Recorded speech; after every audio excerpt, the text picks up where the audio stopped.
All right, everybody. This is D Moss. Welcome to the Last Cage. I'm on with my man, my brother from another mother, the world-renowned Iyaba Mandingo. Peace, brother. Hey, brother, how you doing, man? I'm excellent, man. Excellent. Zero complaining, brother. Zero complaining at all. So, for those who don't know, Iyaba is a poet, a visual artist. He's an author whose work weaves personal narratives, history, spirituality into a powerful exploration of Black identity, memory, and liberation. His performances and paintings move between rage and reverence, turning language and image into a space for healing, resistance, and radical imagination. Ladies and gentlemen, that's my man.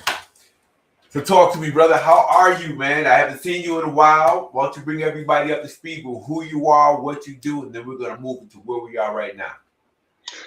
Yeah, I put it right in the title. That's when I saw I had to put that in. And you always take a moment to pause.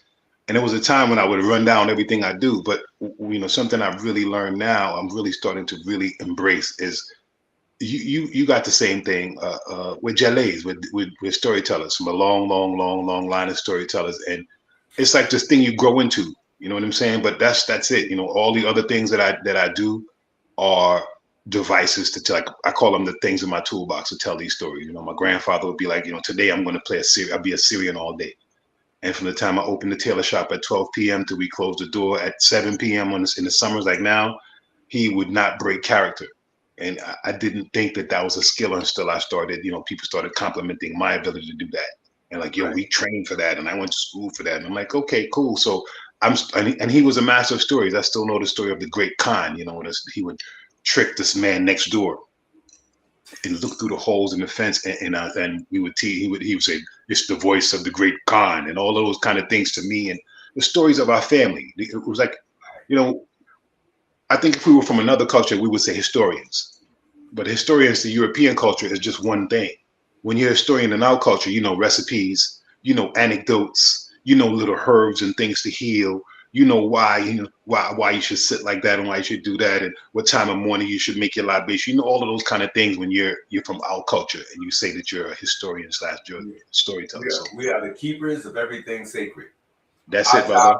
Tell those stories, whether it's through art, whether it's through music. I was just talking to Hashima Mojo, who we both work with, and we were talking about soul music. I'm like, well, soul isn't really a box. It's not a music genre. It's the essence of who we are and how we channel it into stories. I might put it in a poem. You might throw it in art or a poem, or we might sing it. Whatever the case may be, the story's got to be told. I can't even sit there and talk to my kids without telling the story. And absolutely, man. It's how we taught. It's how we taught our children. We taught our you know, you follow somebody, they would say, so if you jump off on cliffs, you can jump off too. And inside of that, like when I fell off the bridge and got the scar on my forehead, my grandfather on the way to the hospital was telling them, Yulin, this boy need a proper captain. Why? Because he didn't raise any followers. And you got that. He didn't say that to me. I heard him saying it in the story, and he would give you anecdotes about why following people blindly was not a good thing to do. And so those kind of things you realize, you know, especially once you get to like grandfather age, where you start to really grow your brood, the children start coming, you start to hear the things that this, like I quote him more than I quote most of the people we read, man. You know, so you name from Tolstoy to whoever. My grandfather would say things like, you know, boy, you have 2 ears and 1 mouth. You should listen twice and talk once. You know, somebody blowing them in traffic, you look over at me in the passenger seat and say, you know, I have 2 speed, boy, dead, stop, and slow. So they're gonna have to go around. And when you apply those things to you, now you go, I cannot be moved. You can't move me off my square. You go, oh, and that's exactly how he moved. He didn't get angry. He'd tell people to leave the tailor shop and come back in 2 days.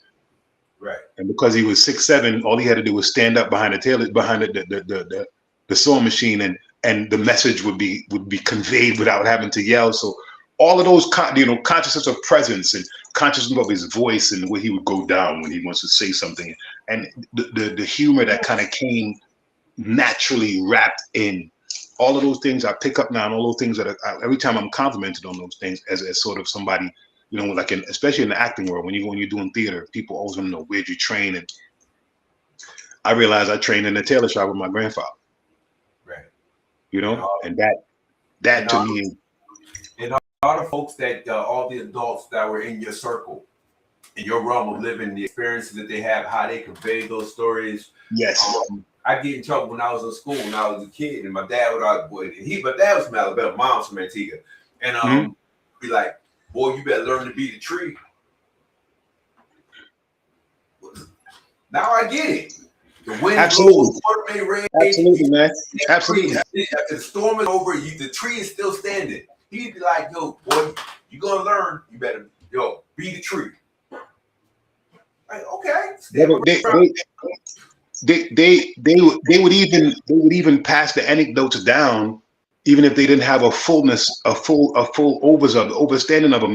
Like we are blessed with sort of a better means of dissecting the English language and all of the sort of contradiction and all of those kind of things. So we could take those things and put them into write a PhD on it, and a dissertation on it. Right. But then it became something they said, and it became their mantra for how they moved. That was really my grandfather's mantra. He had two speeds: dead stop and slow. And Right. it was really up to you to accommodate yourself to that, because that was not going to get moved in any kind of way. I was watching my grandmother interact, and it was like comedy. She's 6 feet, he's 6'7", and it was always like an odor of possible physicality happening. But they both were wordsmiths, so they were both. We would hear bombs getting thrown, and not out of anger. Most of the time, it was hilarious. You know what I'm saying? To hear them as a kid. My grandmother would do things like when my grandfather is talking, she would time in and fart in one of the talks, and then me and her sitting up there looking at me, and now I'm cracking up laughing. So all of those sort of that pile, the whole thing, and then to watch them now, in public when he was having company, and to watch him do the English accent, or speak proper English like they used to tell us, and to watch the way he could, the boys call it duality, you know what I'm saying? Double, that sort of double existence kind of thing. And to watch how and that generation did it, no matter if they were up here in Antigua, or in Antigua or Jamaica or any other part of the planet, that ability to shift and be who you needed to be at that moment was almost ingrained in them. You know what I'm saying? And I'm not talking about the clown. I'm talking about the stern cat. Or, my grandmother had ways she would.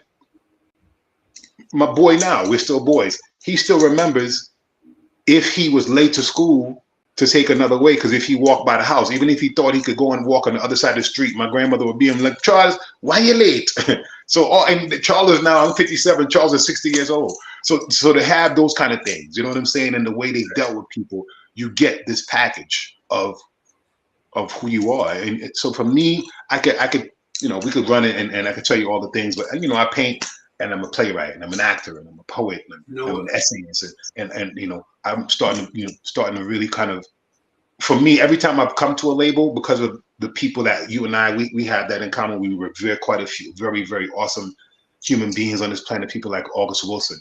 You can't call yourself no playwright if you haven't, when you got August Wilson as the watermark. You got to, not off the bat, you got to say I'm dabbling, I'm playing with it, I'm getting it, and and then you hear him do a poem. He got this poem that I discovered a couple of months ago, and there's just the one line in it. He said, "Woman that snap open like fresh peas," and I'm like. And he's talking about the men in his family, and that sort of how that machismo was like a gift and a curse kind of thing, and how they had to deal with the women. And I'm like, bro, that's a whole. When you hear the poems, you hear why he became a playwright, because he had to, because he had so many beautiful things to say. He had to put them in more mouths than just his. And once you start to get the tradition, then you don't feel like the dude trying to figure out who you are. You know what I'm saying? So now I'm like really. I tell stories, man. So it's never, like you said a couple minutes ago. If it's stuck as a poem, then it wants to be a song. If it's not a song, it wants to be a painting. If it's not a painting, it wants to be a sculpture. If it's not a sculpture, maybe one of the puppets want to say it. You know what I'm saying? So that, and in the literal telling our story, like Our Journey is why you are here in America and why I am here in America. Our mothers or our mothers and fathers were either relatives of somebody that was a part of the Windrush generation, where they got the literal letters, they got the with the blue and white stripes going around the edge of the envelope, and it said airmail in the right corner of the envelope. Those things you would sit, and I remember opening it. It was like, you know, a happening. You would open it, and you would sit in front of the family, as I did it a lot of times because they knew I loved to read it, and I would read the letter. And in that letter, you would hear about, you know, we went by Buckingham Palace today, or they're up in Quebec is very freezing and Toronto is better. And those are the things that started that sort of little kernel of, maybe we should move up there and see what that's like. And the connection, I think we forget how like literal, like my grandmother's sister, Auntie Belle, left for England in 1954. In 1954, mommy was 4. And Auntie Belle also had a daughter who was 4. And the next time those two girls saw each other was 1988 when we had our first family reunion as a whole group. And to watch the two of them remembering that they were playmates and they had not seen each other, you know, in all of those years, you know what I'm saying? So that, and at that time, 1988, mommy's 38 and she's 38. So you're talking about 34 years later, they finally get to connect and to sit and watch them, like remember, like my Auntie Gloria, the matriarch, and their matriarch, they were like 2 sisters had 7 kids and they were pretty much the same ages. Right. So watching that and watching them make that connection is what really started the idea of our journey in my head. And it's like my family story, but it's also your family story and everybody else that comes from our part of the world. There was a thing that made you go, maybe, especially in the generation of our mothers and our grandmothers, maybe I'll get on this big boat. And it's not like, you know, you think a 14-hour flight to Accra or a 10-hour flight to London is a big deal. How about a 2-month or 3-week, you know, 3-4 weeks, or depending on the journey, boat ride where you're black and it's 1950 and you got to sleep on the deck and you don't get to do these things and you can't use the bathroom. They're giving you a bucket to put in your area, and all those things were the realities that they dealt with. So being able to now, I feel really, I'm honored to every time I get with my family, I sit with them. You know, my Auntie Gloria is now 85. I'm due to take a trip to Florida to go see her because I love her dearly. But I already told her I'm going to come in to talk her to death. We found my grandmother with the recorder. We found my grandmother's signature from when she arrived in Ellis Island. Ooh, you have a poem called Ellis Island, correct? Yes. And I got a poem about it, and I got a painting in the series. The second painting is 3 women from Guadeloupe in Ellis Island in 1908. And I don't think folks, you know, they think that the only way, you know, you hear fundamental Black Americans and those people say that they're from here, but I don't think they understand really how long people from all over the world were coming here. You dig what I'm saying? Especially, and for me with the research, it blew my mind because we understand because we come from people who class societies where everybody was Black, but you understood class, poor people and rich people and middle people, and you couldn't bring home somebody from down there, and you better marry somebody from up here. We know that. You dig what I'm saying? So when you see the photograph, you see these Black folks dressed to the nines, and being the grandson of a tailor in 1914 to buy a suit, have a suit made, you got some cheese. And then to have on wingtip shoes and a fedora hat that obviously came off a boat somewhere, you had money. So when you see them, you see the clothes of the people, and you see like people that, well, the Black folks dressed to the nines, and you see the white folks running from Europe, a completely different thing. Because Black folks were coming in, we were reacting to the Windrush generation and the letters come back. We were also reacting to Garvey and them sending us, you know, the first minister of the UNIA was from Antigua. The cat that said Africans should look at themselves through the spectacle, their God through the spectacles of Africa. He was an Antiguan minister. So those kind of people, when they get that information, they're like, ooh, this looks like a place. Just like here in Little Liberia in Bridgeport, when you read the letters that the Freeman sisters wrote to Garvey, we have found an enclave here in Connecticut with the ocean at our back, where African people can live and grow. And you thinking about, whoa, you understand, like, we were coming for we weren't running. They now, on the other hand, they were barefoot.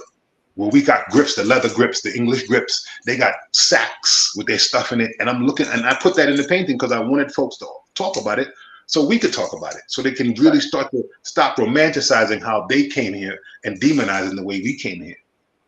Right. You know? So the storytelling part is that. My great grandfather and his brother left Antigua and came to America. They were boatmen. They worked the shipping docks. They actually, my grandfather owned one of the boat building companies right off, I guess, where is it? Oh my God, I used to know. Right there in Antigua. So they built boats. He first arrived in the United States like in 1917. So Wow. you're absolutely right. When people talk about foundational Black Americans, we talking about folks with, and I don't want to get into another conversation, but you're absolutely right. Yeah. I was just reading a post by this Haitian sister who talked about the Haitian influence on the the Harlem Renaissance. Absolutely. About the community, the Haitian communities, and how they were just, they were writers, they were, you name it, they were artists. And I'm reading from my own grandfather, who eventually sent for my grandmother and my mom and her sister. So it's amazing. It's an amazing story. The thing is, to be able to sit back and tell those stories. Sometimes you wonder, am I an artist because I enjoy working with words, or I just enjoy how you can read stories with words, or am I an artist because our people are really just the physical manifestations of art itself? Yeah. I have that. I've had that discussion, we'll call it, with a lot of folks. And my contention, and I'll take this to the next realm, is that art had to come from Africa. It had to come from indigenous places. It couldn't come from a place where the environment was eating at you and starving you and resisting you and pushing back at you and freezing you. It had to come from a place where you could sit under the shade of a mango tree, eating a mango, or looking down at the one that's going to start spinning, and that's going to drop. And think about, wow, the wind is beautiful, brother. Look at the sky today. Is that orange up there? It would have to be something where you have the time to stop. And so to me, that's why you see it. So when I say like the shirt, Death to the White Art World, I'm getting a lot of pushback from this. And I want it because at the bottom I put Dada, which was their move, which was what happened at the beginning of the 20th century. As Marcel Duchamp, the Frenchman, he was the one that started that. He was probably the most visible and remembered cat from that period. And it was basically young people saying, we don't want to paint creamy, alabaster-looking people like they did in the 19th century. We want to do something new. And when you see it, it starts with Matisse. He started painting like, oranges that look, you could pick them up, and still lifes. Like, how dare you do that? And then when they come to their people, then out of that you get cubism and abstraction and expressionism, and all of those kind of things come out of him saying that. And nobody ever says, how dare he? But the minute you say that, like I've had a couple of white sisters come at me like, oh, but why do you have to be so angry? I'm like, name me 4 women artists, white, black, purple, orange, before Georgia O'Keeffe. And now they're scratching their head. And I go, so do you think that there were no women painters? Brilliant women painters in the 18th and 19th and 17th and 15th century? Of course they were, but we know that they're now coming to, sometimes their husbands would take credit. Sometimes they've had to use pseudonyms so that they could work. I said, so do you want to be victim to an art world like that? Now all of a sudden the lights going on. I'm like, so that's what I'm saying. Yes, I'm saying it in a bombastic way that will get attention, but I want us to have that conversation. If you go, like, let's say for the last 1,000 years, and we can go back further, but let's just say the last 1,000 years. First it was the church, then it was rich people, then it was the church and rich people, and now it's rich people again. And when you look back at it, you go, okay, so who is it? Well, it's white men. Yeah. It's white men that say, never mind them saying what art is, because we know that their taste is ant. But what affected us was, and our people and our ancestors, was that they were able to also say what art was not. So now they're talking about the Kosa women and how they paint their houses, and they're talking about our textile and how that's art. No kidding, it's art. And our spoons and our bowls and our drums and our tables. Oh, now it's art. So now the biggest African art collections are white folks now. You dig what I'm saying? So to me, it's that whole thing of we should just start defining ourselves, and we should challenge just the way they challenge it. They challenge in the name of freedom of expression. They challenge it, and they don't get thrown into any labels. Why you that's racist, Iyaba, or why you always, because it's not allowing me to be. Like if I go with the system, I'm 57 years old. Me and Kehinde Wiley about the same age. They've already decided who the great black artist of our generation is. I think Kehinde is brilliant, but I think I'm brilliant too. So why would I just submit to you telling me, so now what should I do? Work to be the third best? How about if I don't use your ruler at all? Right. You know what I'm saying? So to me, that's the the biggest part of like this thing. And I want our children and their children. I say the children of the revolution. I want them to see that. I want our children to see and go, okay, you mean so, Mr. Iyaba? You mean I could be a white kid who's gay and who has a lot of black friends and still speak for a lot of people? Yes, you can. It's not the vessel like it ain't necessarily gonna be that the black dude with the power fist that's the most sincere. You know what I'm saying? Maybe the cat like you and I actually who kind of had to be pushed in. I remember very well how much you had to be pushed to the front and Southern, who had to be pushed into being the person who would speak. And it wasn't because we were the most articulate at the time, but it was because everything we said, and not just you and I, it was a couple of cats we hung like, well, honest. And sometimes it came with fire and uncensored, but nobody was ever able to say, yo, that's nonsense. No, it was what everybody else was not saying. The minute you understand that that's your role, then that's your job now. And then now because you want everybody to hear it, you have to become now this expert at molding that so that you can get the white dude who's ignorant. And I don't mean ignorant as in like the dictionary definition, like lack of knowing, to sit and listen for a second. Right. So that maybe you can cut off the nonsense he got drummed into him, and he doesn't give it to his kid who got a black friend who he think is awesome because he's the captain of they little league baseball team, not for no other reason, and that's his boy. So those kind of things to me is like, let's get at that, because it's like the criteria. It's time to throw it away, bro, and it's probably been time to throw it away, but it's really time to throw it away. What's crazy is it's time for others to throw it away. Cause I think your grandfather with his stories taught you when you was just a kid. Yes. The narrative. He said, I have 2 speeds. Yes. He was telling you about your narrative. Absolutely. As he explained to him. So it's easy to step up to the front. Not easy, but once you get there, once you realize what your job is, again, some people say, I'm a creative. No, I'm not a creative. My job is to control the narrative. Teach our people to control their own narrative. Live comfortably within your own space. If you listen to my poetry, I'm not, I ain't as dope as the rest of y'all, but my issues geared towards black women, black children, black men being real men. That's it. People, do you write about anything else? I don't. That's not my job. Mm-hmm. We all, as storytellers, we all have a lane. I know my lane. My job is to make sure you understand the connection between where you are culturally and who you need to be politically. That's my lane. I'm not here to entertain you. That's it, brother. That's it, man. So and I love what you're saying, because it's really about nobody can tell me that my bald head is a bad thing. Mm-hmm.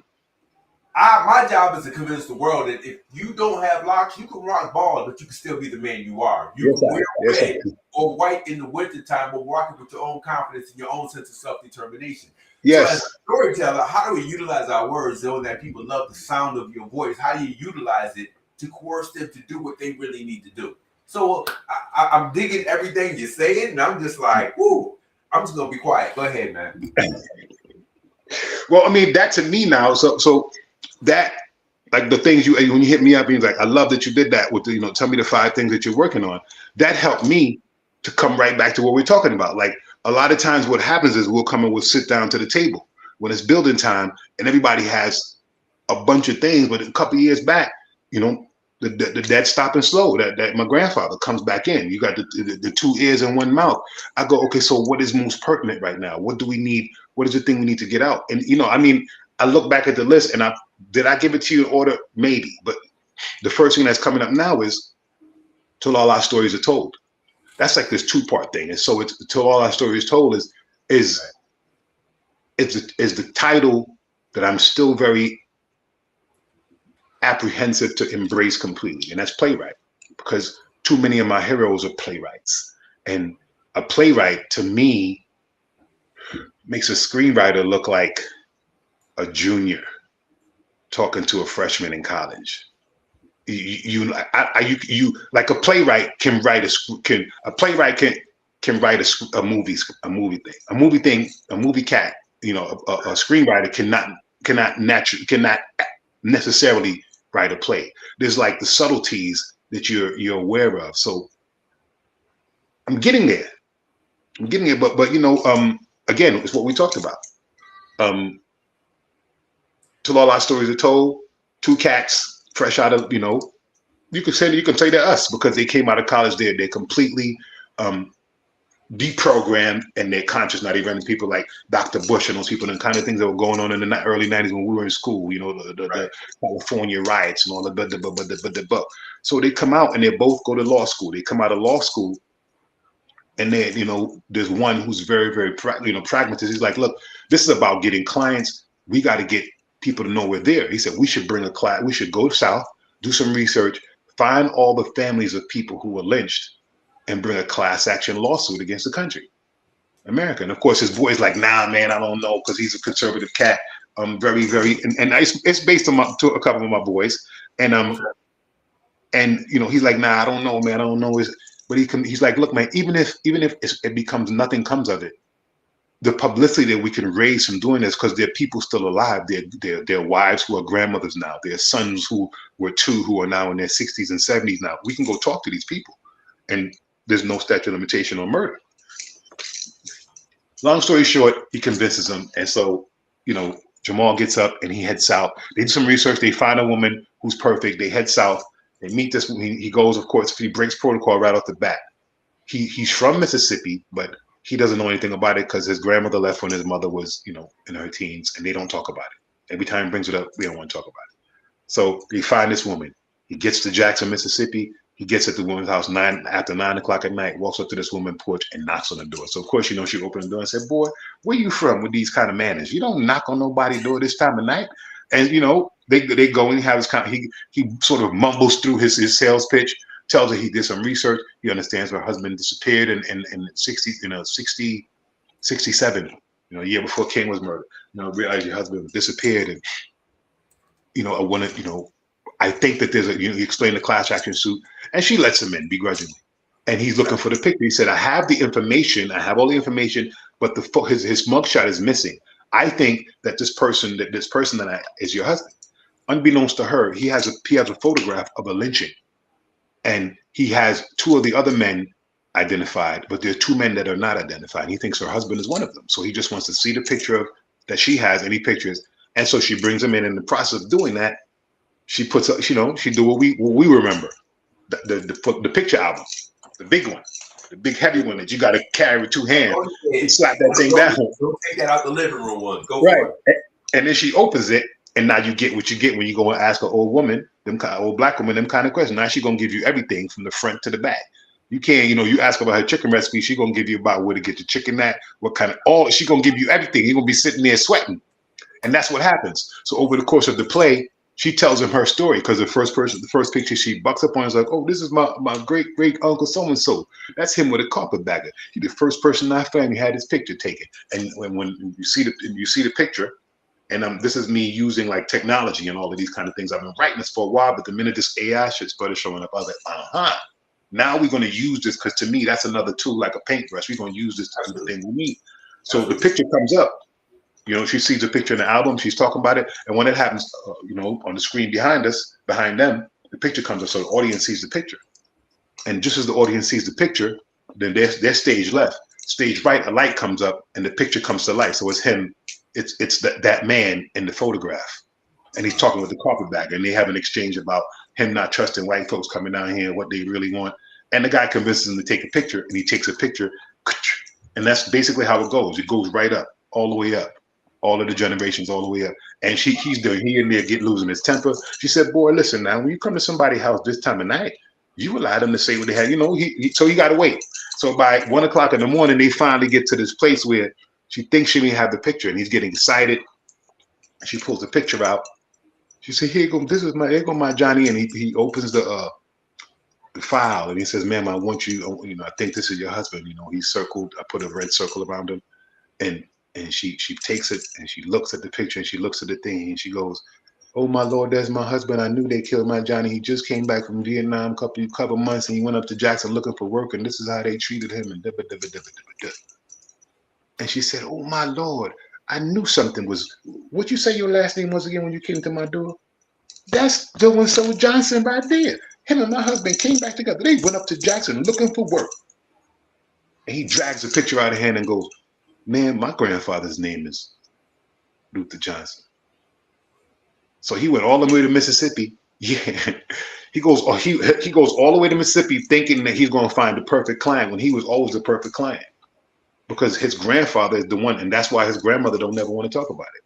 So that's why they left. The two he couldn't identify, one was his grandfather. Yep. Oh shoot. Yeah, the other man. So he thought one of them was Mr. Jackson, this Jackson cat. But the other one, he didn't even, they had no information. She looked at it, and the minute she looked at it, she said, oh my Lord, I know who that is. I thought that last name you said to me was familiar. That's you. And he dragged the thing out of her hand and looked at it, and he looked up and said, man, that's my grandfather's name. And looked back up, and then curtains fall. When is this coming out so I can go see it? Well, I'm gonna tell you, you had the same reaction. I'm gonna have to fly across the country. I'm gonna have to fly up to New England. I gotta see this. But trust me, it's coming. Because so here's what happened. Again, more of this thing of realizing that you are a storyteller. So I'm a storyteller. So the trepidation and the chicken heartedness that would have ruled me to share this, because again, I have one of the benefits of working off Broadway a couple years ago, 10 years ago now, is that I met some really awesome brothers and sisters. And inside of that world, like, I mean, you name it, from the top, Andre the Shields, Norm Lewis, all of these cats I met, and verbatim, every one of them, when they found out I was writing, they all said, please keep going. Ruben Santiago Hudson, always, every time we talk, he come at me with that. They don't write for us. He said 95% of the stuff you see us in, we adapted to a black person. It's a white, when we first get it, you can see it's a white boy or a white girl. Yeah. He said, please write for us. They don't get our nuances. They don't get our culture. They don't get none of the things about us they get. Everything to them is just this. They don't go beyond this when they write. So Benja Thomas is one of them. Benja's my girl. She's amazing. She, Tony nominated. And so I sent it to her, thinking, she gonna hit me and tell me that I got work to do. And first of all, I thought I'll get it back 6 months later. 2 weeks later, she hits me back. She's like, brother, first of all, this is a screenplay. This could be on stage. I mean, this could be on a big screen without even trying. But I know you and you know our world, so I can't wait to see this on stage. So I'm like, so what I'm gonna do? What's next, sis? I'm the neophyte. I'm new to this. She said, well, you need a stage. You need a table read. I said, sis, I don't got that. That's gonna miss a lot of artists. It was like, it's a lot of characters, but because it repeats the stories, the characters, like the cat playing the great grandfather, as time moves on, he plays his great grandson. So you see the same features. So you get to see with the makeup on, you get to see them aging, and you get to see them as they were young. And she goes, oh no, brother, I'm gonna do it. This has to go up. This gotta go up. Okay, sis. She said, let me get back to you. She hit me back in a week and a half. She got 30 name, like people on people. As they pop it into the Zoom, I'm like, popping and going, hey, brother, I love this. Hey, brother. I'm like, word. And then we sat there and we read it, man. We did it. And then did like a feedback after a couple of writing professors. And the feedback was so excellent that, of course, the very next thing she's like, oh, so we need the stage read of this next, right? I'm like, okay, sis. So then we did it up here doing November, doing Bridgeport Art Trails. I did another one with a smaller group of people to really get the idea that you'll be doing multiple parts. You know what I'm saying? Multiple versions of yourself in different eras. Let's put it that way. And that went off like gangbusters. Kat that's over here at University of Bridgeport that runs the art building hit me to the fact that they got a 200-seat theater in there. It's about $500 to rent it. So for 24 hours. So right now we're planning early fall, maybe September, October in there to get it for the day, a weekend, and do 2 readings, do something in the afternoon and then something in the evening. So we could really, really maximize a 24-hour period of time. But you're one of the first people on my list, bro. Trust me when I tell you that. Super excited about that. Now I'm starting to do that because I also have, Silver Bracelets, which is a Caribbean, which is about the journey, the mommy and them leaving and coming here, and the Silver Bracelets it's an ode to August Wilson, so it's based on the piano lesson. So the bracelets is all the juju is in the bracelets, and it comes with a song, and they don't remember the song. Like, remember we come from Africa. Before they take and bring we lived in a village by the sea. You could see the children playing. You could see the women working. Silver bracelet shaking in the air. Silver bracelet shaking everywhere. Silver bracelet shaking in the air. Silver bracelet shaking everywhere. Fisherman going out to sea, bringing back food for all our we. You could see the children laughing. You could see the men just working. Silver bracelet shaking in the, and you get now, Antigua's Iron Man, because we so many Igbo people, we have Iron Man. So behind it, I hear clicking, clicking, clicking, clicking, clicking, clicking, clicking, clicking, clicking, like that mental tone. So that's done and ready. But so all our journey is the one I really want to push. I want to take Silver Races home and do that home first. Wow. So we just got invited to Antigua for Art Week. I'm getting in touch with the theater people. I would love to do, even if it's a table read as the first part, to hear it in Antigua and Patois, I think is going to make me just melt. Because I wrote it in Antigua Patois. Soft so people could hear it, non-people that ain't us can get it. But yeah. So that's there. That's that. The Puppet Village, man, is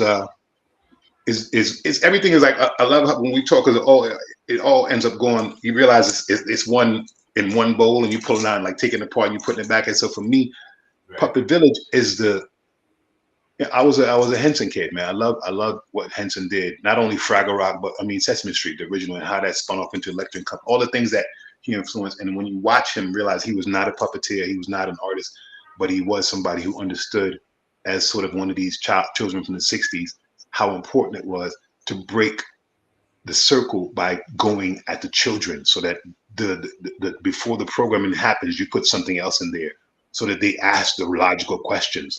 Like my grandson does now. Like, so Papa, I'm supposed to not like him just because he's white? What you say to that when your grandson come at you with that big PhD type question, and he not even 10 yet? What do? You know what I'm saying? Because you get how impractical some of the things that we had to live with as normal were, and how they bend you, and you become very sort of irrational, because most of what you stand on is irrational.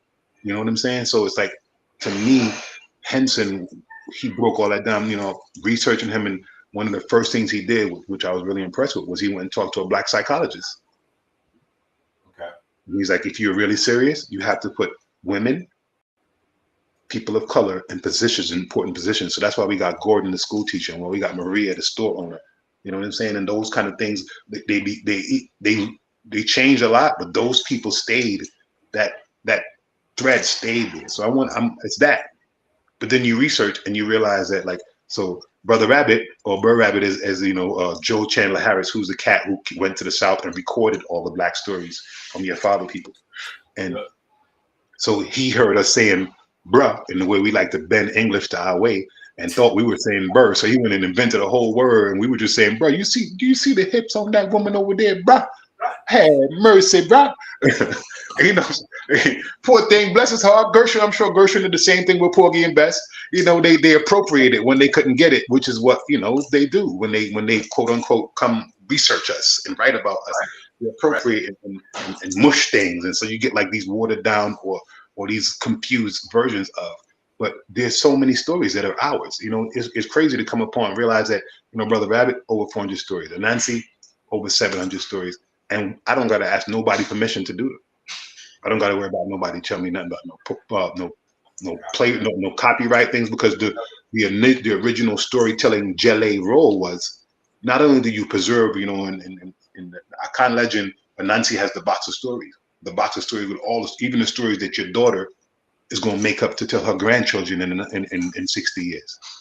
All of those stories are in that box. The ones that we know and the ones that we don't know yet are in that box. And when you're a Jelle, your job is to preserve the box, tell the story, but the most important one is to add to the box and to update the story so the stories remain relevant. So now when I tell the story of the rabbit and the hare, and tell the kids that the real story is, the rabbit and the tortoise, that the real story is that the tortoise, whose name was Aki, because the turtle in Twi is Aki and Delo, So Aki was really his boy, the rabbit's friend. They've been friends since kindergarten. He got tired of everybody always teasing his boy because even though he was the smartest kid, he was the slowest kid. So they always tease him. So he said, you know what, after school today, we're going to have a race. And I'm going to let you win. And then they're going to pick you up on their shoulders and be, Aki, Aki. And he's like, Aki said, man, I don't know about all that, Rabbit. You know, I don't like all this crowd and all these people bothering me, man. I'm good with being me. I don't need that. And Rabbit was like, no, I'm tired of them teasing you. It's the 4th grade now. I'm tired of that. We're going to have this race. So he convinces them, and they have the race. And then, you know, we see what we see. And at the end, like the story, the one that we know. And at the end, everybody picks up Aki on their shoulders. And he made everybody, and Rabbit goes, you know what this crazy turtle did? He made everybody put him down off their shoulders, stood up there in the middle of over 300 kids and said, you know what I realized today? I have one really good friend who is willing to make a fool of himself just so people would like me because I'm good at something. And I realize now I'd rather have one good friend than a bunch of people that like me just because they think I can do something well. And he walked off and left us all standing there looking silly. Nobody can tell me that. That's the story of the rabbit and the hen. It's a story where the kids can get more out of it than is there because nobody else could tell our story but us, because they don't have our mannerisms. They don't have our natural built-in humor. They don't have our ability to make words come alive with how we say them and how we move when we talk them and how we can do voices and how we can be up here and down there and be like, boy, we don't know. They don't have that. And it's not a try. My grandfather didn't try to be kind. He would just do it. Right. And he knew he cracked me up. And if he knew he cracked me up, I would get it even more. And he would look and go, you know, but all of them things right there, they now feel like a class that you got an A in. You know what I'm saying? You look back on it, you're like, that's why I'm good at that. I got an A in that class. I was doing voices when I was like 12. Right. You know, so that, you know, and then the imagination, the ability to stretch your imagination out to me was like, but, you know, that's how I think everything jumps, you know? And the ability to know what different audiences need. Yes, bro. As you tell the story. Yes, which medicine. Impacts and changes how you tell the story. Yeah, man. Kind of like it's one of the things you can't teach in a class. I took a class, racial perspectives in literature class at Springfield College way after I left Southern. And I ended up almost taking over Drew's class because he was reading Claude McKay, he was reading all these folks, and the way he was explaining it was like, no, you can't just read this. You can't break them down in the technical aspect. You have to feel these stories. And I'm like, explaining what was happening at that time, culturally, politically, historically, within our family structure. And he had he tried to explain that one character came from, I'll never forget, I forgot what story was reading. I'm like, no, this person was an islander. That's why his accent was so distinct. You know, we're breaking down, it's like, so it's not even just the ability to tell the story, it's ability to know, the innate ability to know how to tell that story. Yes, bro. Why that story is relevant at the time. Why you chose that particular Steve. And filled it with a certain substance so that people could Yeah, and you know who to give that glass to. But it ties into what you said earlier, like what you do. You know, when a Jelly troop came to a village, an area, you know, the Jelly was the news. It was social media in those times. So you were going. Not only were you going to get what's going on in the last village, you're going to get what weather's coming this way. Which crops is failing, which crops is doing well. But inside of that group of Jelly, you're going to have exactly what you just talked about. There's going to be a comedian for the old folks to make the old man crack up. There's going to be a beautiful girl to make the men stop for a second. Maybe she's going to dance and sing. There's going to be a beautiful man to make all the young women look up and pay attention. And there's going to be a Baba that makes everybody sit in reverence. And there's going to be somebody that does something for the kids. And that troop, when they landed in the village, they all understood the job is the message. If the message is Ubuntu, I am because we are, then every one of us has got to do our thing to bring that message across. So if you were the dude that does comedy, you don't got to sing. You and the singer can hook up and do something, but your job is to tell a story as a comedian. My job is to tell a story as a singer. His job is to tell a story as a sculptor or the magician. And that's the part that we got to remember.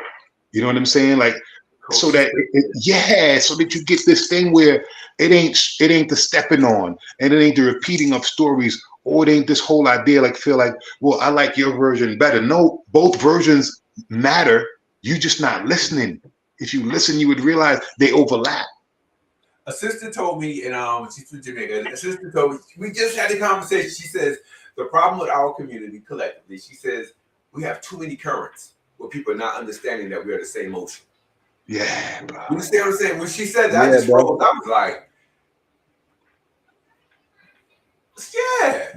yeah, bro. It's the biggest message now. I my response to a lot of stuff we see, with this divide that I see happening again with us is, in the days of Columbus and Vasco da Gama and Magellan and all these cats, when they went out and looked at that, went on to the edge of that water and looked on that sea, not knowing if it was flat, not knowing if there were monsters out there. You got to understand the desperation it would take for somebody to get on a boat where they were just at the beginning as Europeans of that understanding of navigation and all those things. Which is why they always sail along the coast so they could see land, because they didn't know what to do when they went out and couldn't see water to navigate back to. Right. You realize that the desperation had happened, and what did they meet out there? They met an indigenous world that argued and quarreled over little nonsenses. So when you look at every one of their so-called victories or their triumphs or their conquers, you find an indigenous group as their partner, or an indigenous group that they were using against another group, and they would play these things. And I'm saying this to Cass, I'm like, and what we're having now, what we're living in now, is another time, which is why they're so, you see the Monroe Doctrine Part 2 being brought back up in the Caribbean and our part of the world, where you got them really literally going and telling the Caribbean, y'all belong to us, and this is y'all that live in our backyard, all this kind of nonsense. It's because they have again depleted all the things they went out and pillaged.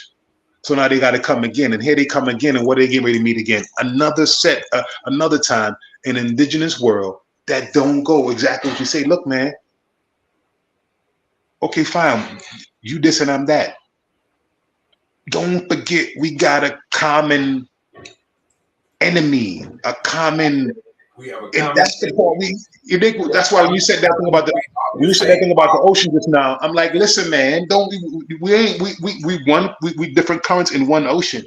And if you look up the street up there, it's a bunch of people that's trying to block this ocean off and sell it and tell us like they're doing in Antigua everywhere else. The beaches that we went to as children, you can't come there now. And they're going around what Papa Bird said all them years ago, that Antigua and beaches for Antiguans.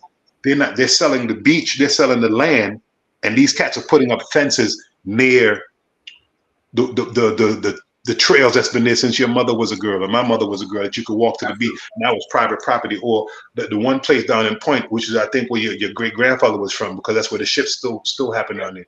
A lot of the fishermen that bring in their boats, the road the path they took, they dug a trench across there, so nobody can get in no more. And so to me, those kind of things, you see what I'm saying? When we start figuring out that, when we get together as a collective Caribbean, like Nacio Fontaine, the reggae singers doing it right now in Dominica, when they basically sold half a mountain, let them start going and digging the mountain, and nobody realizes it's going oops until they realize that 2 villages are flooded in the valley.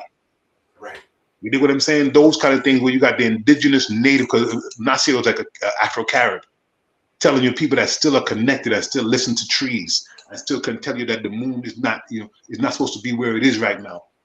Those people, they should be taken into account. So to me, to get our children to fall back in love with storytelling again, and with characters and things like the Mukajumbi, the stilt walkers, and hear the story of this. How every time I come on them, I know that my job is to tell a story, because those fascinated me as a kid. So to be in West Africa and hear the story of the Mukajumbi and how they were seen as like their height played a role, and then you hear a story about how they use those long legs to walk across the ocean with us. Come on, bro. That's a whole story. That's a new story to put in the box without even trying. It's all of it is just there. It's like pick it up, put it together, give it back to our kids. Which is what the theory of the philosophy of Sankofa. Like, go back and get it. Like, don't go back and get everything, because we did dumb stuff too. We did things that we do not need to perpetuate. But go back and get the jewels, dust them off, and bring them up here. Leave the redundancies and the sort of the mimicry, leave that back there. But inside of that, perseverance and those kind of things, and ingenuity and all them kind of things. My grandmother giving us the stem of the soursop when we peed the bed, and now one of the main things for prostate is soursop, because and the stem, because and my grandmother didn't know the chemical thing. She just knew that her great grandmother told her that too, and so she did it. You dig what I'm saying? Soursop leaves are one of the best things for bringing down your blood pressure and all them kind of things. We talking. I'm having a clove, cinnamon, nutmeg, and cayenne tea. Clear up everybody inside one time, and you literally sip it, and you literally feel your body going, yeah.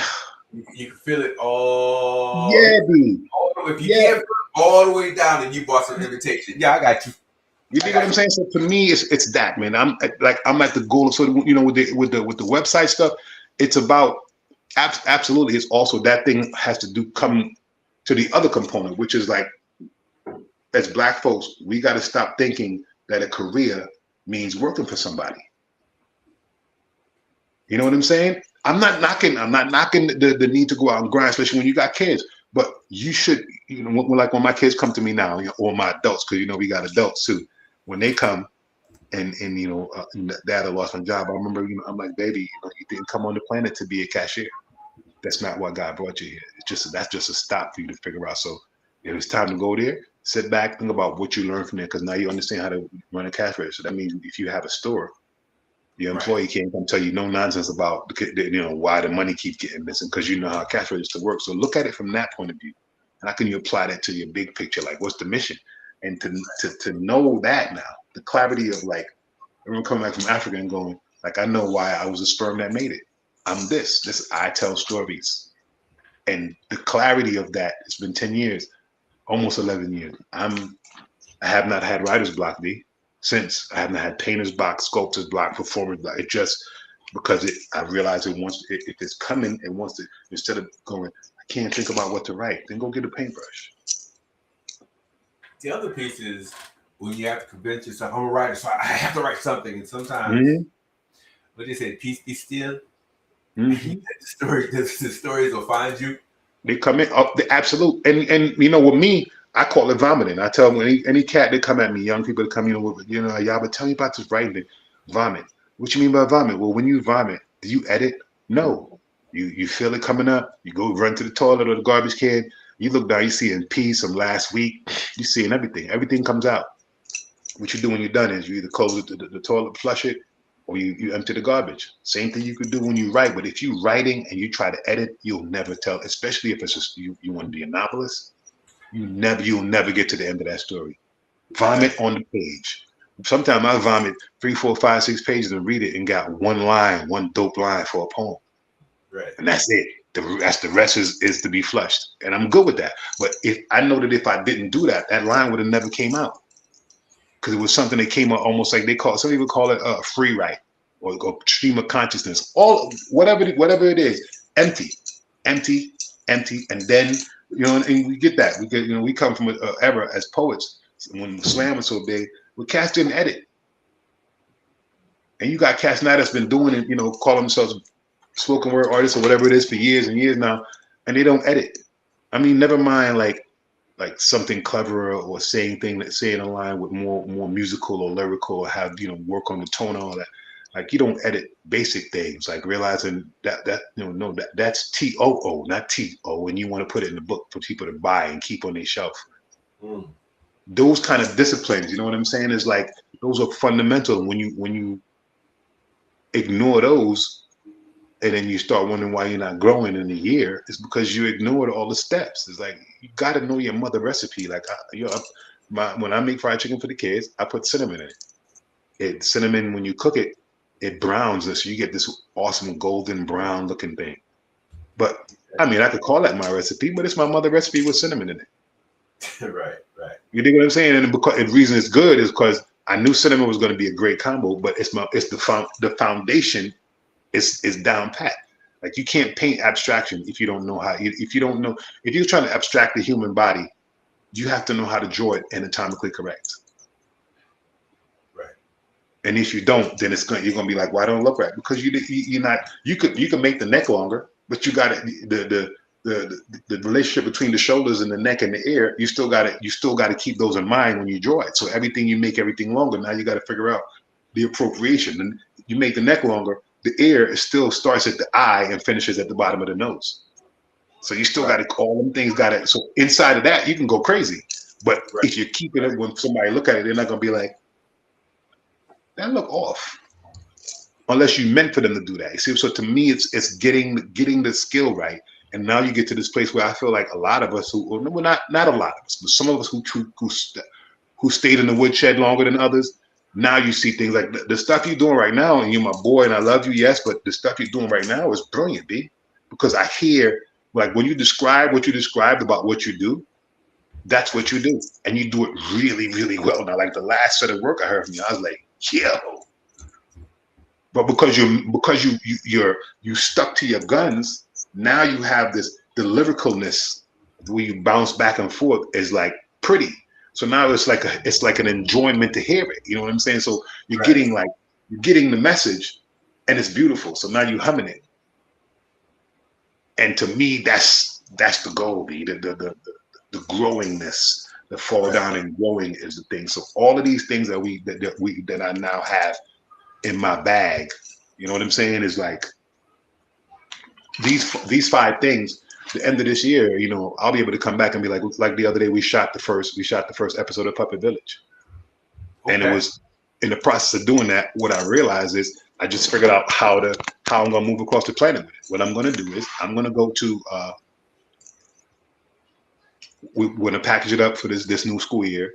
I come to your school or to your community center or to your church or whatever. You fund me for as little as 8 weeks, as many as, you know, a couple of months. The kids and I work on the puppets. Everybody makes their own puppets. They learn basic puppet mechanics. Then we write an original new story to put in the box. And then the final performance is that story. Those things get taped, and those become like the spine of what Puppet Village is. So I see that in the Caribbean. I want to do that in Europe and Africa, everywhere.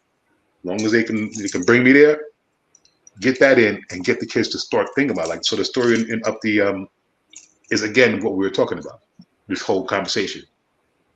It was called The Box of Stories, The Lost Box of Stories. And the story opens up, Ariel and Nancy's apprentices, she lost the box, and the stories are all gone. So now everybody's gathering around arguing about whose story should go in the box, and that's the play.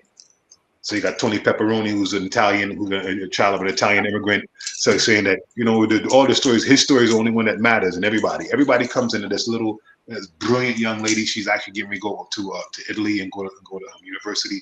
Brilliant, who talks really, really soft, and can look at you like this, and go over there and draw you verbatim, right down to the fingernail on your bottom lip. Wow. You dig what I'm saying? She came with this character called Tin, who was this who didn't speak and collected everything, and she didn't think she belonged. And of course, at the end, when they all argue about whose story, and Nancy comes back out, and reminds them, you know, the box was never lost. It's what you guys forgot, that the stories are what's important, and it's no story is unto itself. Every story is connected to somebody else's story. It grows out of somebody else's story.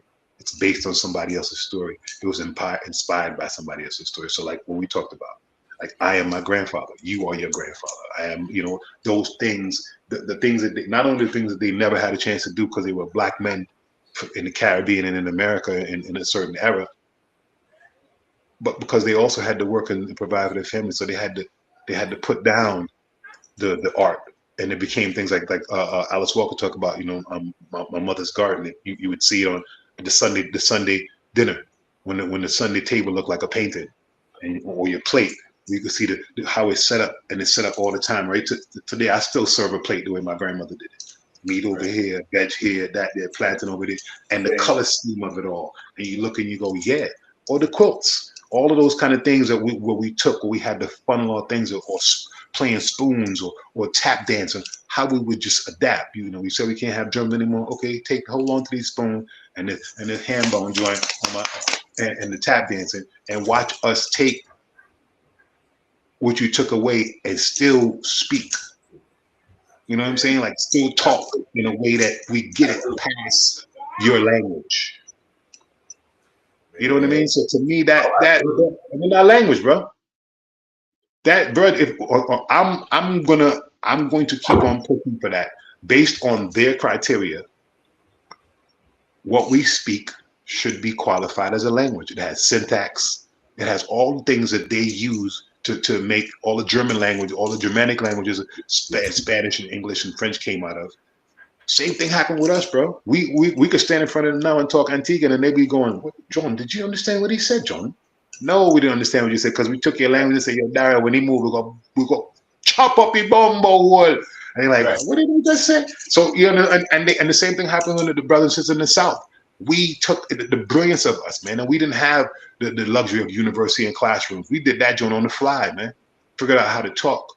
And goes when you're in Africa and hear somebody say, my brother, what you put on? And I'm like, is it? He say, of course it is. I'm like, or the lady looks out and goes, Una one chop, and I'm like, mommy, what is Una? She say, everybody. You mean like so what? Like what a Jamaican say Uno? She say, yeah. I'm like, so to me, man, that the excitement of rediscovery and realizing how I can apply it to this. Somebody just hit me with a text. I don't mean to cut you off, and they're watching. He said, I guess it's a common theme amongst folks in the artist world. I said, academics, and a lot of people are using two terms, and I know I heard you use it a couple of times in this conversation. Getting back to memory and remembrance. Yes, that seems to be a current theme in the academic world, in the Black academic world, the creative world, social, like the social political world. People are using that language. Why? And I know it's off course. I know I want to get to the website and get the museums, but I like that question because I was thinking that myself. Memory. There's a reason why I'm thinking about the rise of MAGA, not just in the United States but globally. Yes,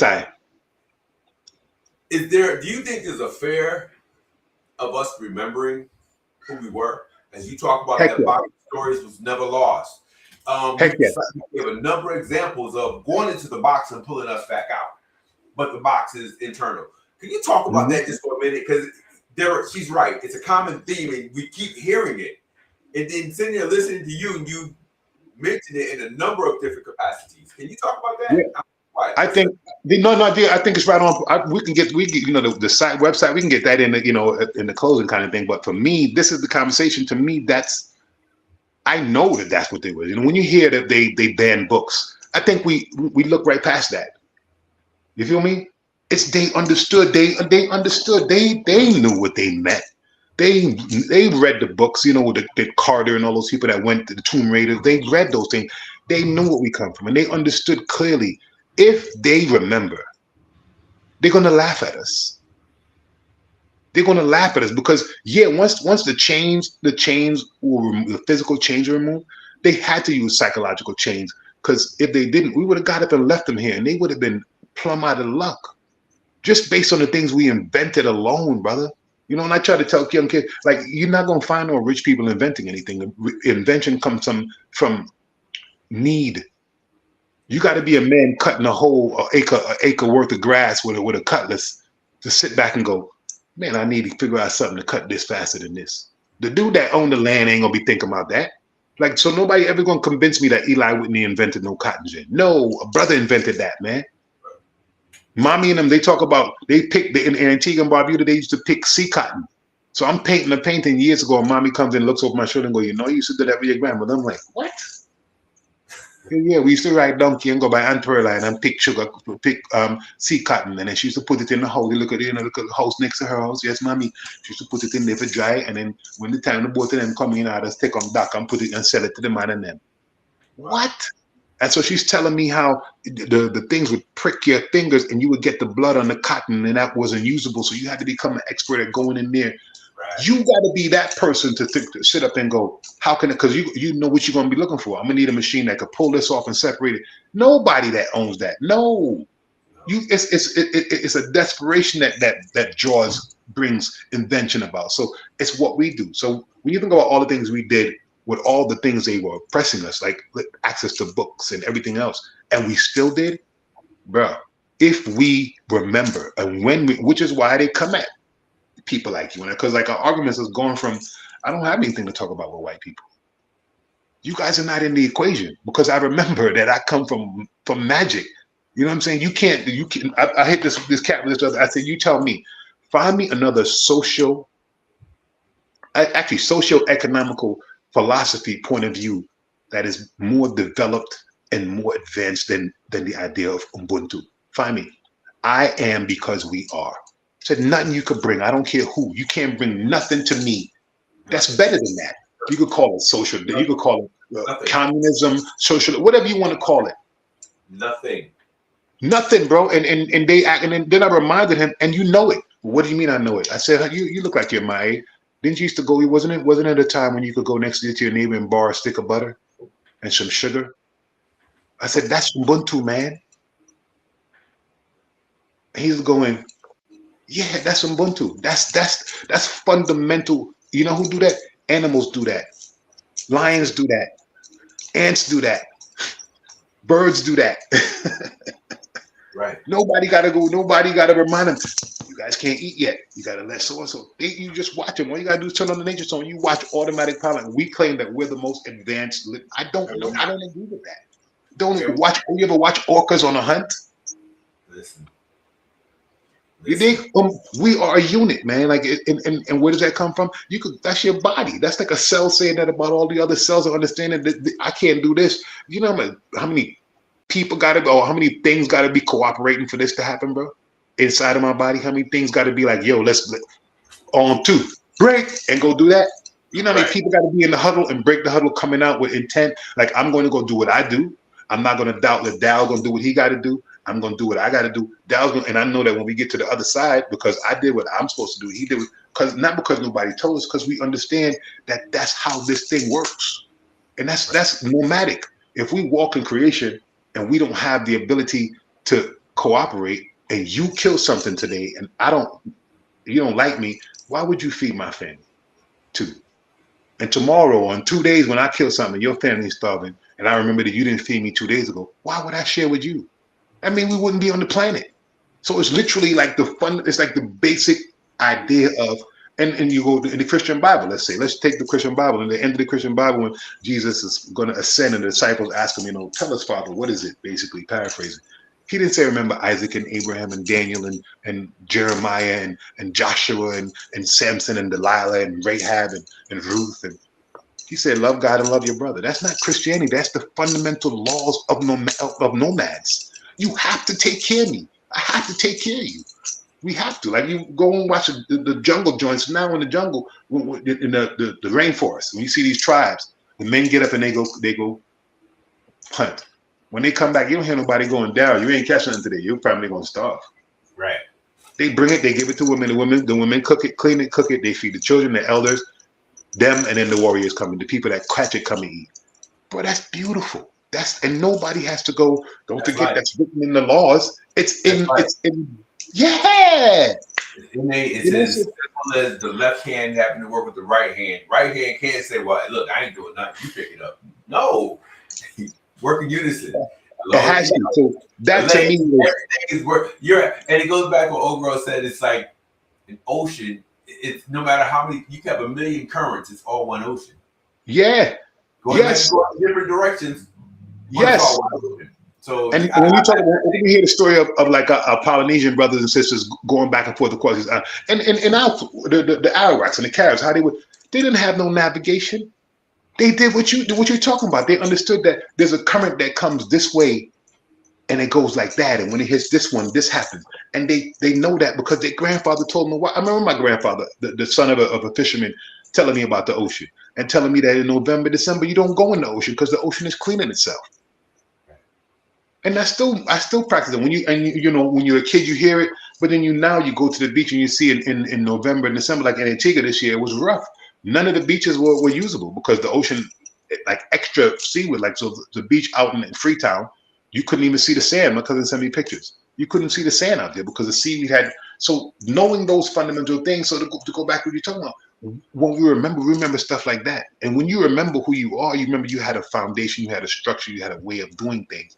So you're going to put down the other person's thing so that the control they have over you instantly disappears. Because now it's like, well, you know what? Your God works for you. Well, my God name is Eladumari. and my grandfather has called him Eledumare. So I'm going to say Eledumare. I'm not going to argue with you calling him God or Jesus or whatever you want. But for me, I remember that when my grandmother wanted the rain to come for the crop, she spoke to Eledumare. So that's who I'm going to speak to.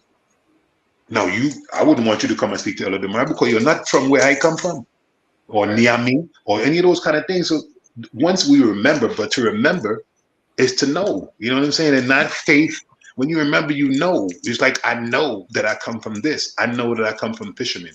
So my kids have to swim because they come from fishermen. So all of them know how to swim. And that's what I use. I didn't say because you can keep with your friends because you might go to a pool party. I said, no, you guys come from people who fish. And when we were kids, they took us in the boat and pushed us in the ocean and tell them swim to the boat. And when you swim to the boat, they move the boat until you come. And by the time you get back in later that day, you know how to swim. And that is remember. You know what I'm saying? That is remembering. And why? Because I come from that. So you should always remember that.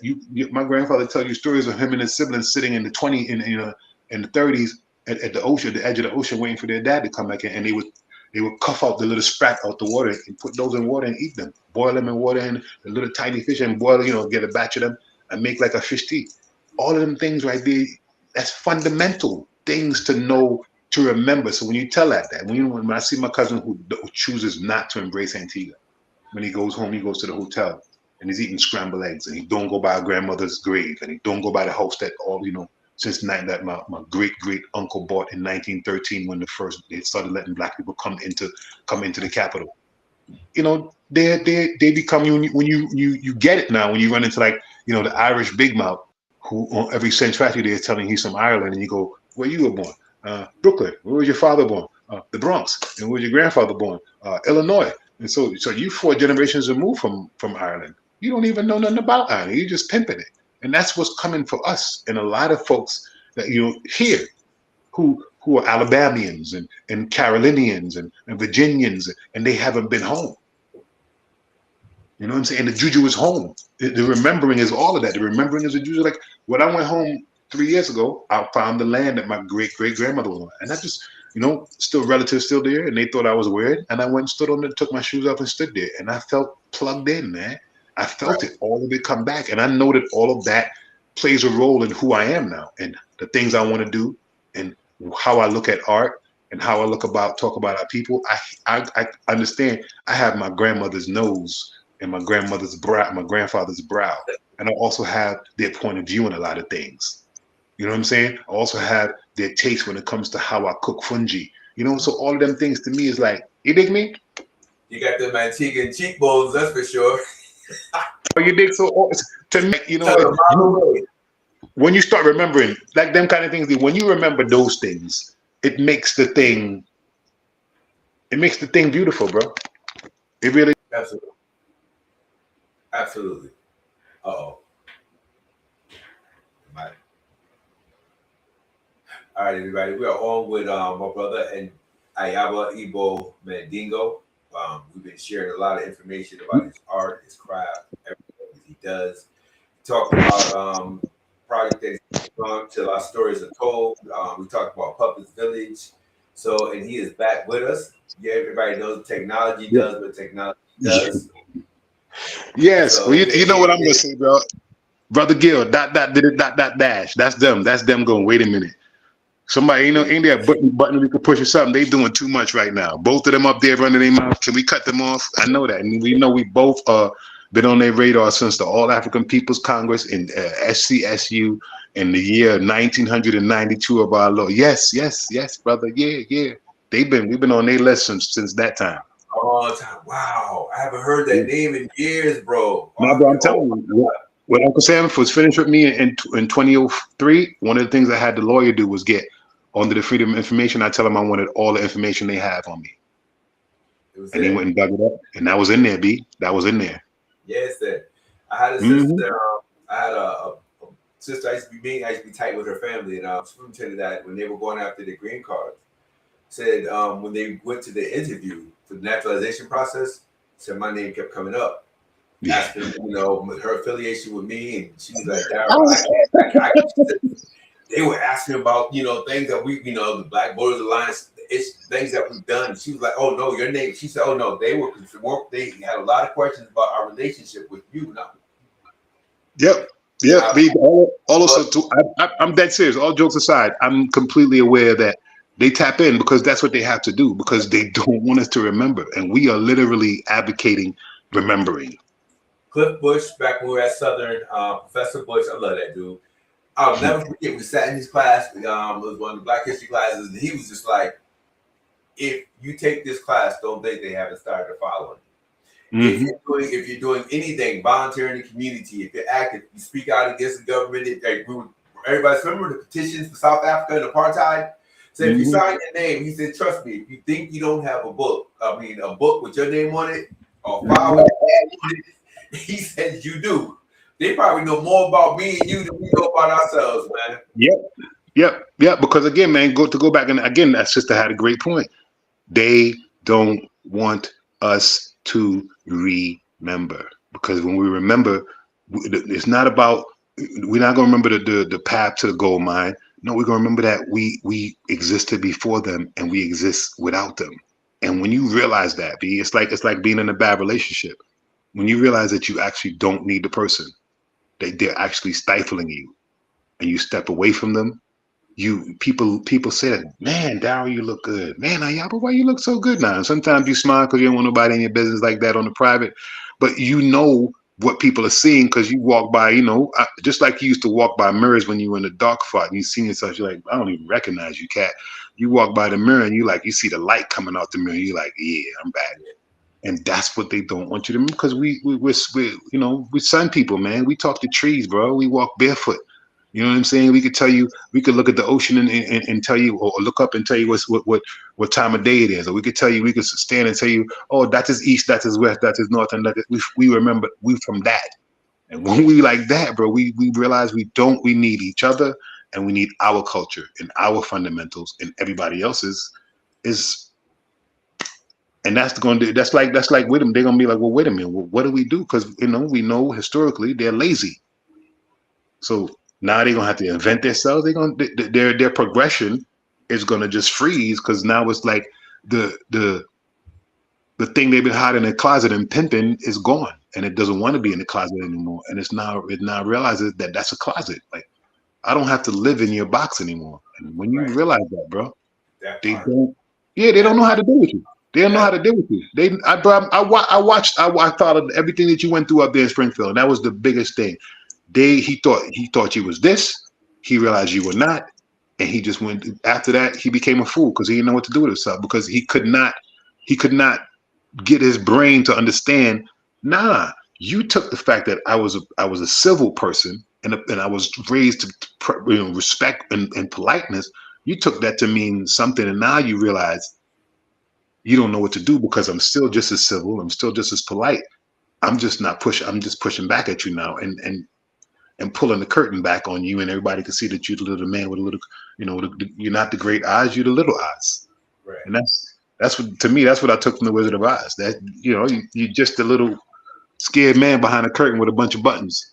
That part, right? Smoke screens. And when we remember that, bro, we see it. We see it every day. We see it literally every day. You and I we probably could spend another 2 hours on the phone with all the cats we grew up with. That was lost in the sauce, and the last time you saw them, you could see the light back, and you're like, "Yeah, absolutely, man." Especially from our generation, because they threw crack at us like candy. Dude, they changed the game on the audio and visual images that they bombard us with. They changed the game. They upped it. Man, listen. That's another story. That's a whole story for another day. Exactly, Sam. Exactly. They tried. And they continue. Like Tony Brown just is now an ancestor. I remember Tony Brown. When you look at Tony Brown, you Tony Brown. More than me, because his like the way he came at it, I would come at it like Stokely. You Tony Brown. Bust you in the head with a real mind, a real voice that just stay on one level. Don't go up and down. You can't see if I'm pissed or not. It's just stay right there and just bust your head with facts, unmitigating, undeniable, undodgeable facts. And that's what my favorite thing about Tony Brown. He would just sit up there with his suit on, light-skinned brother, and just bust you in the head with facts and this real pleasant voice, like he was just, working for ABC news reporter. And then when you back up, you go, man, that brother said a lot just now. Do you like that? Come on, B. So I mean, when you hear people like that leave, it's not a vacuum as much as it used to be, right? Because folks like yourself and me are around, but we get the role of a Tony Brown. Absolutely. You dig what I'm saying? Like he resonates forever. B. Gil Noble, like it is on Sunday mornings, Channel 7, forever resonation. His interview with Bob Marley, Stokely Carmichael, Gregory Isaac, they're some of the best ever because he got them to do the thing which is the point when you sit down and have these conversations. You want the kid to plug in and feel like they're part of the conversation. You're not talking about their head. You're not talking below. You're not talking down to them. But those cats were, forget it, man, pillars, bro, pillars. So it's not like you can come up here and be like, I don't know what to do. Yes, you do. Say you don't know, you don't want to do it, but don't say you don't know what to do, because you see, and there's enough of our elders out there, brothers and sisters alike, who blaze path blazers. Miriam McLeod Bethune. When you think about the fact that these people walked the earth, I mean, it's literally been 100 years now. Dude, literally, not figuratively anymore. 100 years. Tore down mountains with their hands, bro. So it's kind of like when you have Hashton, I interviewed him, he kept bringing up Sankofa. And man, sometimes you have to look back, find yourself in the middle of it. It's like there's no such thing as impossible. Man. Life is full of possibilities, but you have to look back and you have to. Yes, sir. Oh, we did this. Yep. They got us for a minute. But we back. We still here. Yep. So. Yep. And remember that we invented worlds with our imaginations, man. That's one of the greatest gifts that Black folks gave this planet is imagination, B. You dig what I'm saying? Imagination. When you hear T.I. doing what's his name? Cap Calloway using his track. For years, I played that for my grandfather. He was like, boy. You dig what I'm saying? So to me, when you hear that, and T.I., I've loved the nuances of that cat for a while. I remember years ago hearing that cat talk about he not buying no cars, he buying art. He finding some. This is way before anybody in that realm started talking about being an art collector. Anybody in the rap game, first cats, old cliche and like collect everything that everybody else is collecting. He went out and found 2 young artists. And he collects their work, and I really dug him for that. But that's the goal. That's the point. The point is to realize that we are an entity unto ourselves. And the minute we do that, we will have we can pick up, because we ain't starting nothing. When you hear Langston Hughes talk about Claude McKay and saying that Claude McKay, the Jamaican poet who wrote "If You Must Die" and also "Tropics in New York," he talks about his Paul McKay's cadence. Absolutely had everything to do with his phrasing at the beginning when he started doing poetry, because Claude McKay was a monster. And 100 years ago, immigrant to the 10th power, gay black man immigrant, black, and making this like where you got church stealing your poem without putting up the quote marks. Right. So to me, it's like you said, it's not new. It's remembering. We already got a thing. If you're a painter, if you're a playwright, you can go research one of our elders. You can even go right to your country and research one of our elders and realize that they did it. Antigua had Maroons, but it was just such a small island, didn't have as many mountains. So we don't have that Maroon community is not still there where you can go up a mountain and see them. But there are areas where you can go and see where, in the beginning of the 20th century, where black folks was like, no, we out. We don't need to congregate with you. Every island had that. Every island had that resistance. Nat Turner was Kwaku Taki. They call him Prince Claus. And he was serious. And he was driven by that. So what I wanted, the new stuff that I'm researching now is, and I think is just as important, a lot of those images from those times are done by white painters. Bless their heart. But their prejudices were inborn. So you get these biases. You get these, the picture of Nat Turner with the gun pointing at him. That's not based on nothing real. You won't put nothing in his hand. He should be, have a knife to that man's throat or something. But that's because they painted him. So we got to paint him. So that's the next set of things that's coming out of me is a lot of research, because the on the night before Taki did his thing, they actually coronated. It was a coronation where he became, because he remembered he was a prince from the Akan people. So when the white folks are looking out on the sugarcane and say, oh, they just out there dancing, they don't realize that he was being coronated as king, and the next day he was coming for their heads. So those kind of things, man, our kids need to hear that, because then they remember and go, wait a minute, that's not this. I know that's not the version they told you, because they can't tell you that we resisted. And we call ourselves artists and creators, but really we're human beings with a mission. Everybody has a talent. I think we're all born with a purpose, and we're obligated to tell those stories. Yes. Because and you feel it when you don't, dude. Stories gotta be told. You get punished, you don't, man. You do. I believe that. Punish when you don't, and maybe that punish is not the right word. It's necessarily, a beating. Punishment is when you run up on that cat who goes, D, right. Man, yeah, I used to write, man. I had so much to say. Yeah, you're right. You didn't continue to do that and get better. It was because you ran from that assignment. There's no coincidences, man. You do not. No indigenous culture has a word for coincidence. When something happened, it's supposed to happen. Okay, fine. So you went through this thing where you didn't write for 5 years. So now, write about what you were doing in 5 years. You could talk us to death for the rest of your life with that, especially if you went through some waking up things. You know what I'm saying? But when I hear cats say, I used to, that's what you're talking. It's that thing. It's especially us. You don't know about them. Sometimes they do it for the fun of it, but we don't create art for the fun of it, for the enjoyment of it. Those are like side benefits. Iyaba, I told a brother once, I'm like, he says, I used to. I'm like, no, you still write in your head. You just don't put it on paper and you don't share it. But you're gonna tell me you write it down, you in your car driving, you're gonna tell me the words or that imagery or them sounds aren't up in there. I'm gonna call you a liar and say that's why you self-medicate. Whatever voice you got, that's why you self-medicate, you drown up. Because the voices are always gonna be there. Yes, sir. Yes, sir. Yes, sir. But I tell cats, a lot of young. I'm starting to get a lot of apprentice coming around now, which is kind of a cool thing, because I am the historian in me is like, I love the continuum of that, because that's how that's how I learn, and that's how we learn. For being around cats that did what we're doing now, that will be people like the Ngomas and those kind of people that would drop the knowledge in your lap and leave you with it to wrestle with it. And I love seeing them now coming back and getting that, realizing that this thing isn't they call this a trade once upon a time. They call it a school of art, the school of music, because it's a family. It's a thing. When you're a part of that, you're obliged to keep feeding it. You're obliged to come back to the source. You're obliged to add to the source. Those are all obligations that you have to do. You know what I'm saying? So when I want to see more of that, where cats understand that, they don't, like, we don't know who the greatest athlete during Michelangelo's time was. We don't. Right. Because they just ran.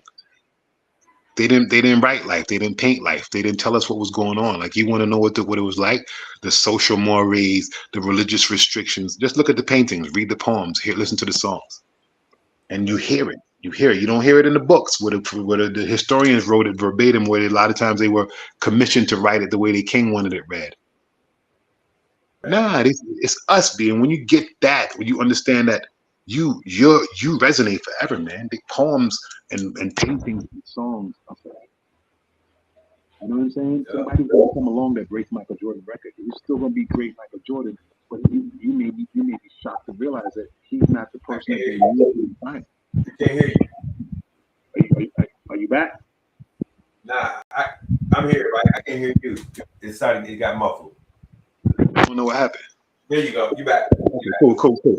Yeah, I don't see. I'm telling you, B, they pushing them buttons, man. They it's probably 3 dudes in the room right now listening, going, man, come on. They don't know why they can't stop the broadcast. The ancestors are like, So it is what it is, man. Absolute fan. But the site, we the other thing that we're starting to really do is come up with ways to talk to our folks about collecting our work. Not only the paintings, but the books and the continuum of passing those things forward. So we're going to start, constructing some seminars where we get hooked up with brothers and sisters and just talk to them about the importance of owning our art. and protecting our art and keeping a lot of Basquiat stuff. They're in warehouses, man. A lot of them black artists you hear these white people buying, they buy them and they put them in where they don't even put them in their houses. They put them in warehouses, so they first of all, they don't got to pay taxes on them. They sit like in this sort of in this gray space, and they bring them out once in a blue moon. So they got me again, bro. Yeah. Yeah.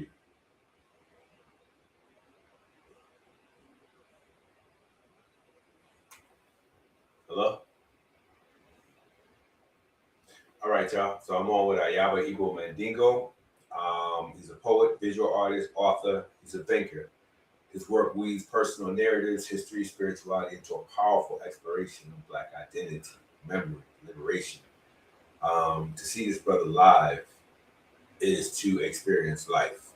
So I'm not sure what's going on. I know he's experiencing technical difficulties, but my name is D Moss, and I think we'll probably wrap it up with this right here.